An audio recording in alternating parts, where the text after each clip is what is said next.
बाबा साहब हिन वक़्त मां सभिनी सां विही चुको आहियां। कुछ हक़ीक़तूं मूंखे जाबिर ॿुधायूं आहिनि ऐं कुछ मां तव्हांजे भाउ रोंडे खां पुछियो आहे ऐं कुछ हक़ीक़तूं वरी मूंखे सावल ॿुधायूं आहिनि। पुट चाकिर, तव्हांखे सभ खां वधीक कंहिंजी ॻाल्हि थी यकीन थो अचे? तव्हांखे छा थो लॻे त केरु सच थो ॻाल्हाए, केरु कूड़? अमा साहिब, तव्हां खां वधीक त मूंखे कंहिं ते बि भरोसो न आहे, पर को बि फ़ैसिलो करण खां पहिरियां मां तव्हां सां आख़िरी सलाह करणु थो चाहियां। तव्हां मूंखे सिर्फ़ु इहो ॿुधायो त आख़िरी वक़्त में बाबा साईं सभिनी खां वधीक वेझो कंहिंजे हुया ऐं सभिनी खां वधीक भरोसो कंहिं ते कंदा हुया? जाबिर ते, तव्हांजे भाउ ते, या सभिनी खां वधीक भरोसो सावल ते कंदा हुया?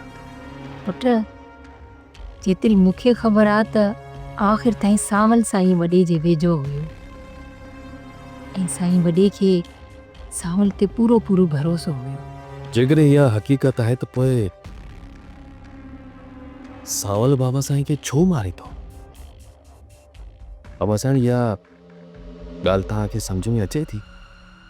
हा हा, मां त उन वक़्तु इहा ॻाल्हि सम्झी वई हुयसि ऐं हाणे बि इहो ई थी सम्झां पुट त सावल ई वॾे साईं खे क़तल कयो हो। जॾहिं त एतिरो वेझो हुअण जे बावजूदि सावल बाबा साईं खे धोखो छो ॾिनो?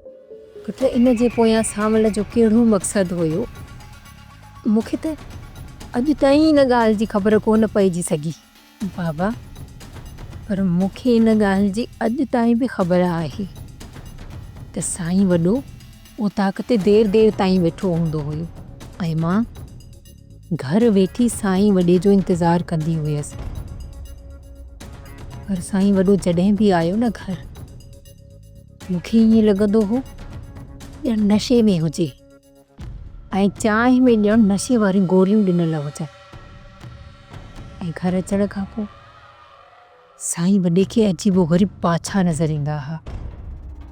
उनखे ईअं महसूसु थींदो हो ॼण मूंसां घर में को मिलण आयो हुजे।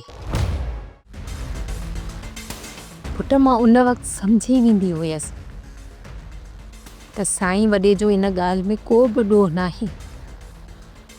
साईं वॾो नशे जी हालत में आहे। सोप सीरियल पंजाबेरी तमाम एपिसोड्स ॾिसण लाइ विज़िट करियो असांजो official YouTube channel Sindh TV HD drama. Subscribe कयो असांजो official YouTube channel Sindh TV HD drama ऐं वधीक अपडेट लाइ बेल आइकन खे क्लिक करियो।